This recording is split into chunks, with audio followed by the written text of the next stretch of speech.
siempre todas en dirección longitudinal o cráneo caudal y en corte transversal o axial. Siempre las imágenes van a ser la onda insona, emite los sonidos y esto según la densidad del elemento que está siendo insonado va a devolver estas ondas y por un software que tenemos va a transformar estos sonidos en imágenes, ¿cierto?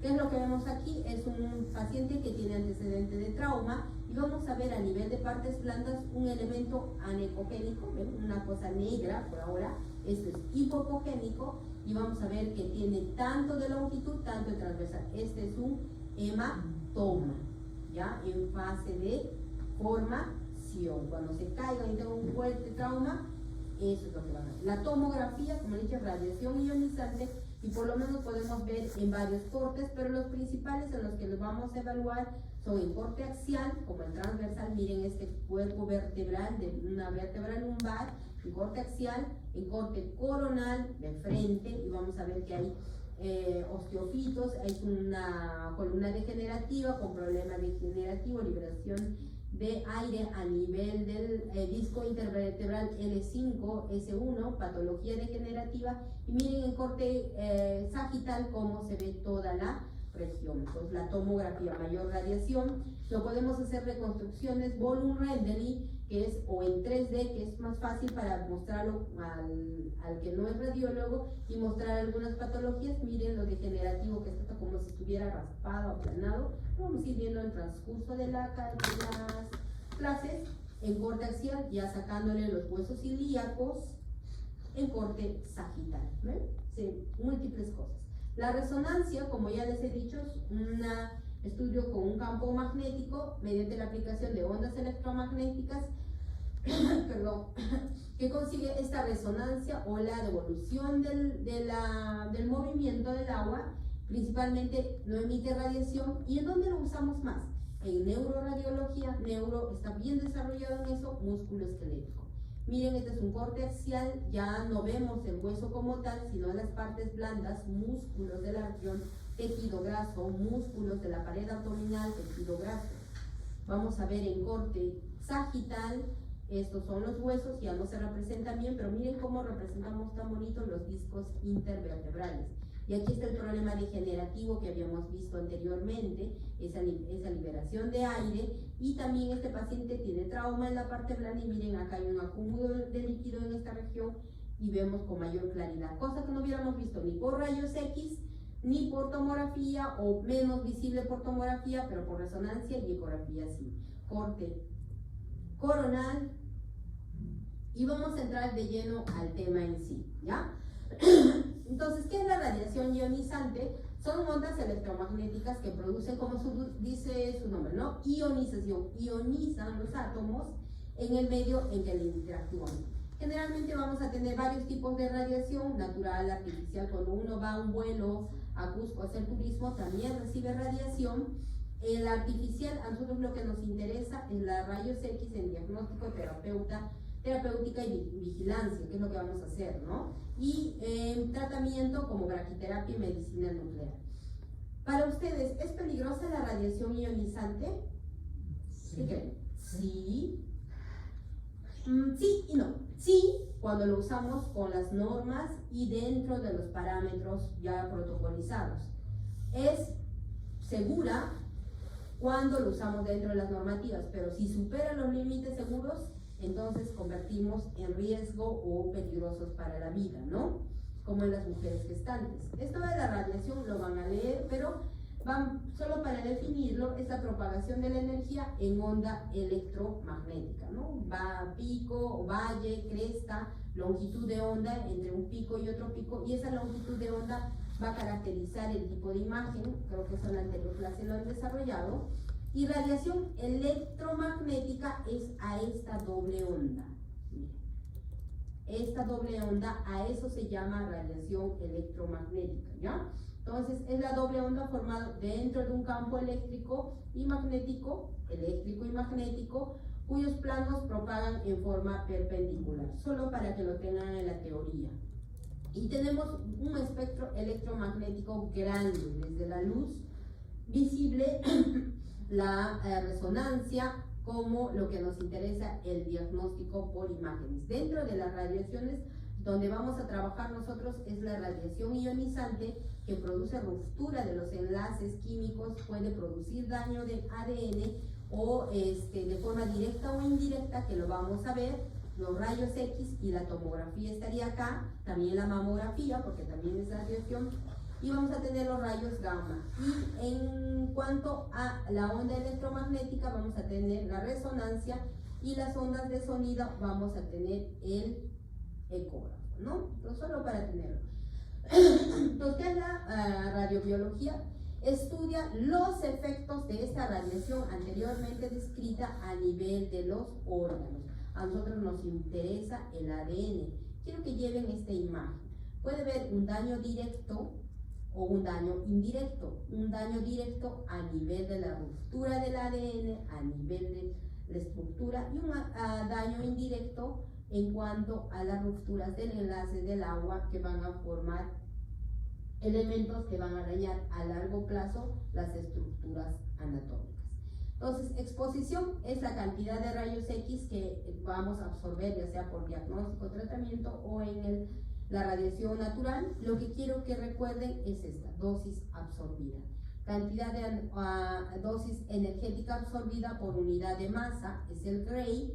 Dosis equivalente es la cantidad del daño biológico o riesgo que recibimos por unidad biológica, y lo vemos en Siever. Y tal vez lo que más nos interesa es la dosis efectiva, que es la suma de la radiación equivalente según cada órgano.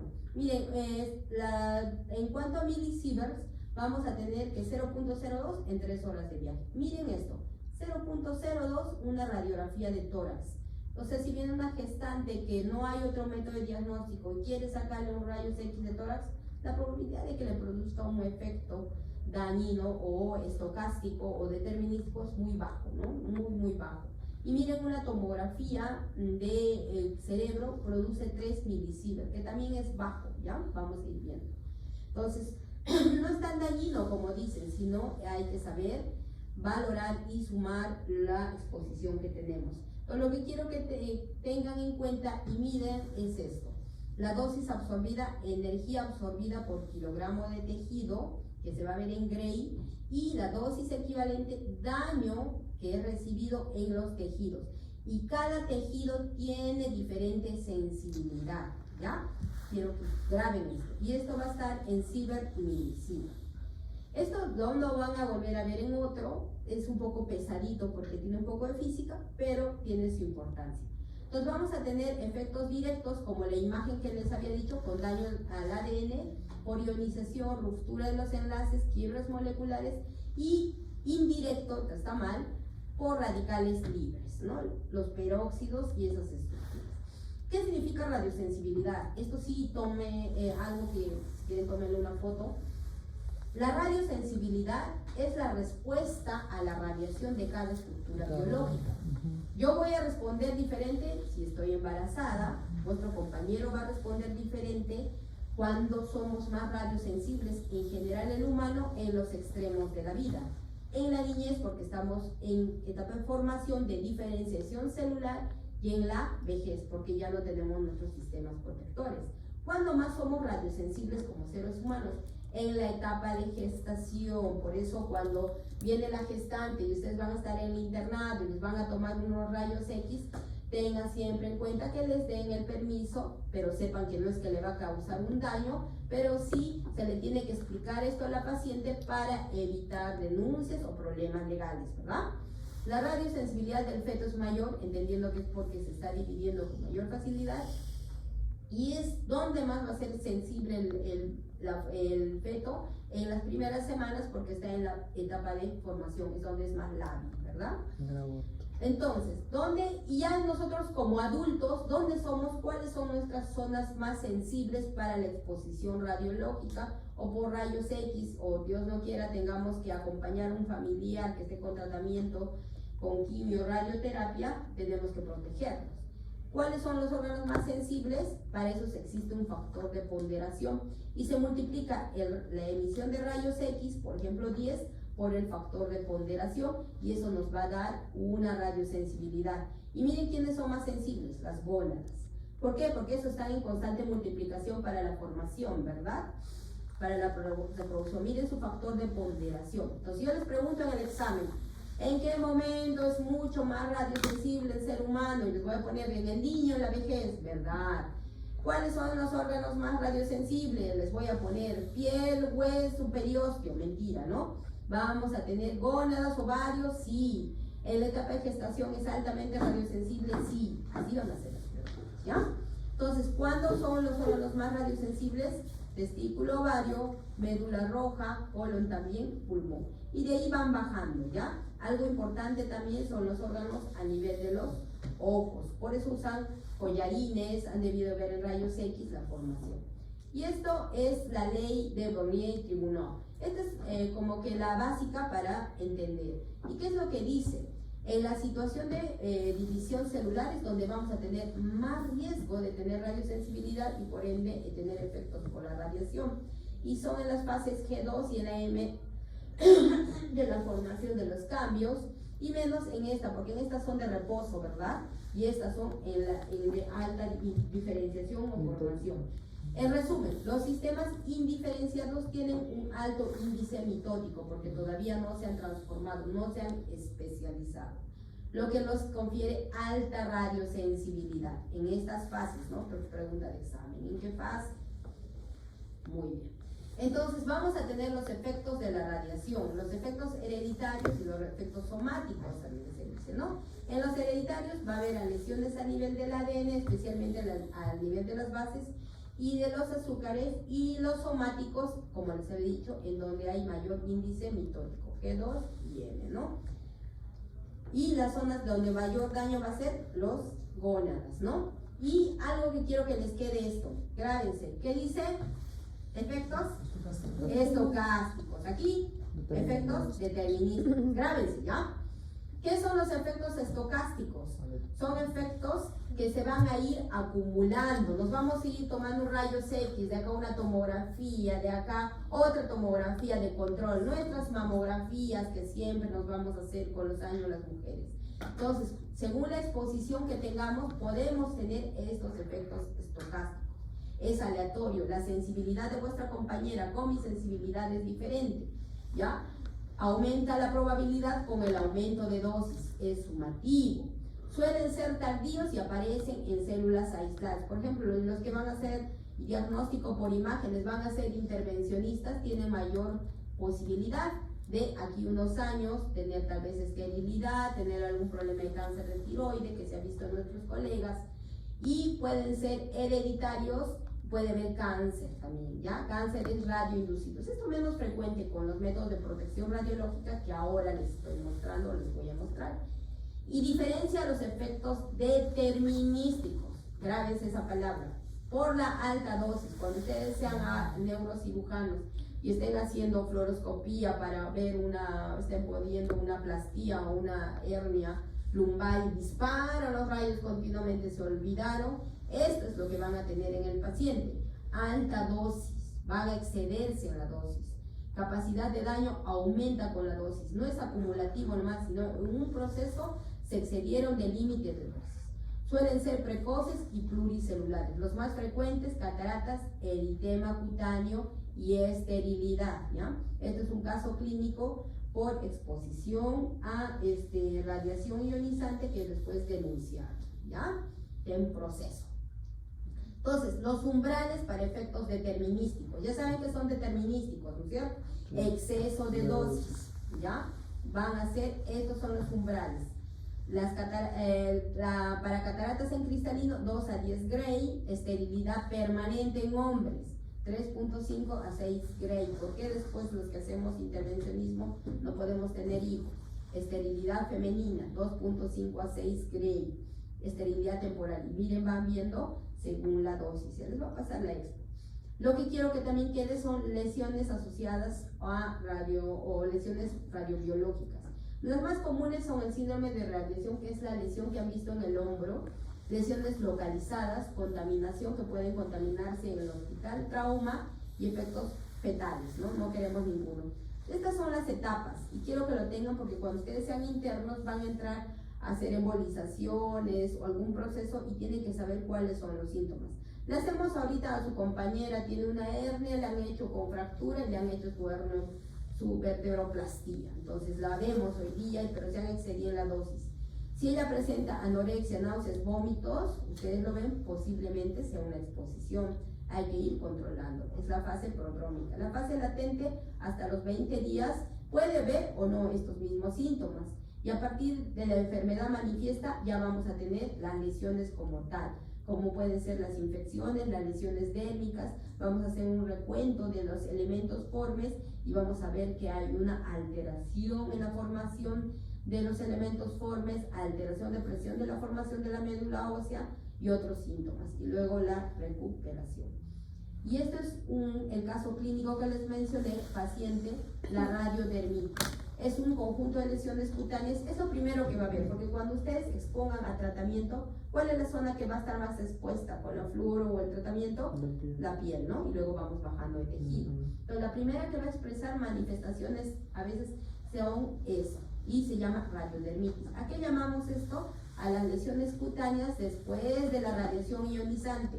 No es que se ha caído, ha tenido un trauma, nada, sino después de radiación. Es importante el antecedente. Entonces puede estar dependida a la dosis, a la profundidad de penetración, a la sensibilidad de cada individuo, ¿ya? Y pueden verse aguda y crónica. Pero la aguda, que es lo que tenemos acá, se divide en grados. Grado 0, no hay síntomas. Grado 1, eritema, es de coloración rojita. Solo tomen en cuenta esto, eritema. Grado 2, eritema vigoroso moderado con descamación de la piel húmeda. Grado 3, descamación húmeda confluyente en varios segmentos, ¿ya? Y vamos a tener grado 4, y hay necrosis, ¿no? Y esto es cómo debemos de preocuparnos, cuáles son los efectos de la radiación. Probabilísticos, que todos podemos exponernos, ¿no es cierto? Y va a haber un daño del ADN, pueden ser somáticos, hereditarios. Los determinísticos, por un exceso de dosis, pueden producir muerte celular y necrosis. Y estos son los tipos de lesiones. Hasta aquí, ¿alguna pregunta? ¿Se perdieron? ¿No les gustó el tema? Sí. Esto solo quiero que lo vean porque es una normativa nuestra de radiología y tienen que tenerlo en cuenta, ¿ya? Consiste en la protección de normas, la aplicación de normas para prevenir estos daños. Esto es incluso una organización internacional.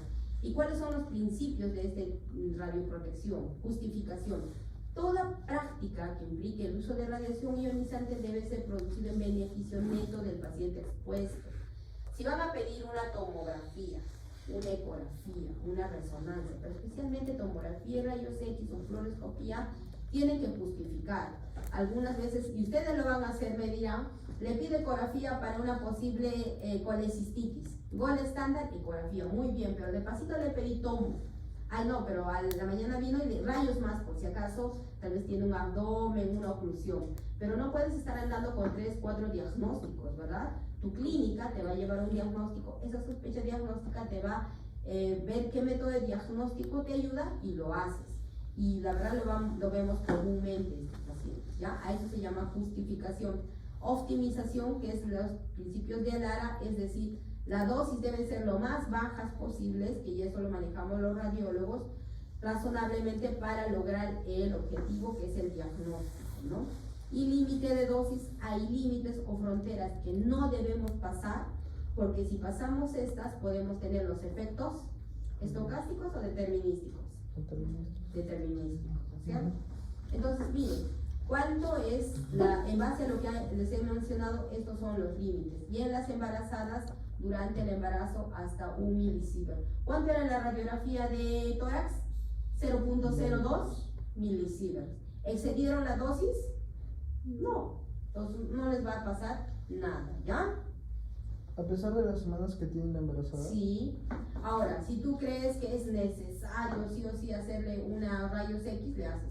Ahí está la justificación, ¿no? Tú crees que la paciente tose, tiene estertores en el pulmón, has visto que está tosiendo muy continuamente, tiene fiebre, posiblemente neumonía, quieres ver el foco, un rayos X, ¿no? Pero tienes clínica, justificas, le pones la dosis más baja Para rayos X en PA no le pones varias incidencias y no le mandas a tomo, ¿no? Más tu clínica. Y con todo eso.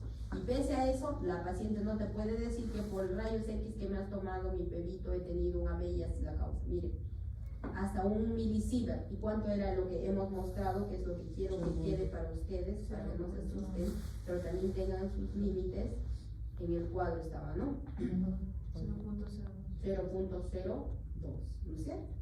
Entonces, no, con unos rayos X de tórax, abdomen, eso no le va a pasar nada a vuestra paciente. Incluso con tomografías ya está justificado, pero justificado. ¿Y cuáles son los métodos de protección? Cuando ustedes sean internos y van a entrar a como ayudar para un proceso, usen su mantil de plomo, tiene características.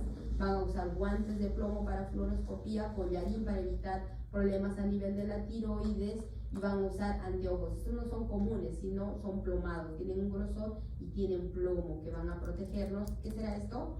Protector gonadal. ¿Cuál es el órgano más sensible? Que tiene mayor radiosensibilidad, las gónadas. Más en ustedes que los ponen como a ayudar en todos los servicios, tienen que tener mucho cuidado, ¿ya? Especialmente en procedimientos de fluoroscopía, ¿ya? Y cuando usamos equipos portátiles también para los pacientes, ¿ya? Si es que vamos a hacer múltiples disparos, a veces se le pone unos biombos, como han visto en los hospitales, pero de plomo. Y otros métodos para ya profesionales que manejamos todo el tiempo, radiación, es la dosimetría, captura toda la radiación que estamos exponiendo y lo mide mensualmente, y si nosotros nos excedemos de la dosis que deberíamos recibir, nos dan una sanción a nosotros y a la institución por no cumplir la normativa, ¿ya? Todo es sancionado. Y esta es la normativa que tenemos, investigación, seguimiento. Miren, quiero que lean. Los trabajadores expuestos no les superan los 5 milisievert dosis efectiva al mes, que es lo que les decía, o 0.5 milisievert dosis efectiva al mes en el dosímetro de uso debajo del mandil, y la dosis de 20 milisievert como dosis efectiva, ¿ya? Esto ya es normativa, pero quiero que lo tengan en cuenta, esto, hay normativa para eso, ¿ya? Y entonces, ya nos hemos cansado, nos hemos aburrido y vamos a ver. Paciente de 74 años, este es nuestro caso, paciente de 74 años, masculino, acude por presentar cambios de coloración de la piel, de la espalda, así como úlcera dolorosa. Comenzó 2 meses después de cateterismo cardíaco. ¿Saben qué es el cateterismo cardíaco, no es cierto? Es con fluoroscopía y le podemos colocar tratamiento protésico, válvulas, pero metemos contraste por la femoral, entramos, metemos contraste a este nivel y hacemos todo el procedimiento. Entenderán que eso no es pues en 2-3 minutos, ¿no? Es continuo, ubicar. Y entonces tenemos antecedentes de exposición, radiación ionizante, fluoroscopía tenemos, ya está, 2 meses. Después hemos tenido cambios, coloración en la piel justo en la zona donde hicieron el tratamiento. Tenemos esta zona de lesión ulcerativa con centro ligeramente nacarado, ya necrosis, márgenes eritematoso escamoso, descamación seca y un eritema periférico en la lesión. Con esos antecedentes, posiblemente sea una radiodermitis secundaria a fluoroscopía o a exposición a radiación. Posiblemente, si no tienen un antecedente que diga que me he caído, ha habido una herida en esa región, sí, ¿no es cierto? Por las características. Este es un efecto adverso, probablemente alta probabilidad. Sí. ¿Qué tipo de efecto será? Si lo corroboramos, determinístico o estocástico. Determinístico, porque excedimos la dosis, tenemos un periodo corto, ¿no es cierto? 2 meses. En cambio, los estocásticos va a ser acumulativo y en largo tiempo, no es inmediato, esto casi inmediato. Sobrepasamos la dosis umbral, de hecho, ¿no? Entonces va a ir a proceso y va a llegar a medicina legal, sí. Alguien tiene que pagar eso. Y te van a hacer pagar la multa.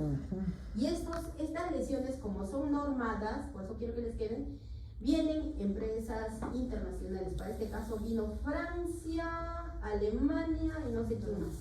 Hicieron una investigación, nosotros solo dijimos cierto, ¿no? Pues, fue una investigación internacional porque para esto hay normativa que debemos cumplir, ¿ya? Por eso es que a veces es pesado en la clase, pero hay normativa. Ese es el artículo que está, que es el reportado del caso, y este es la normativa vigente. Ya, ¿a qué hora tienen que ir a ECO? El profesor nos indica. Ah, ya.